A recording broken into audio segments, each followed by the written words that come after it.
తీవ్ర వాయుగుండం దిశను మార్చుకుంది. తీరం దాటిన తర్వాత పశ్చిమ వాయువ్య దిశగా ప్రయాణిస్తూ ఉండటంతో తెలుగు రాష్ట్రాలపై ప్రభావం చూపిస్తోంది.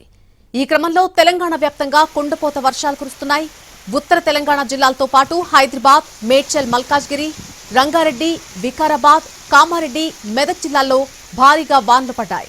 జగిత్యాల, నిర్మల్ జిల్లాల్లో కుండపోతగా వర్షాలు కురిశాయి.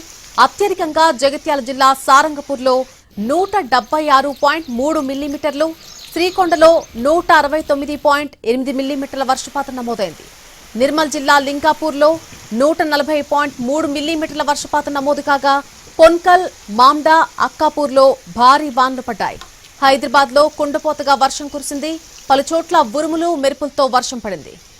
పలుచోట్ల రోడ్లపై పూర్తిగా నీరు నిలిచిపోయింది.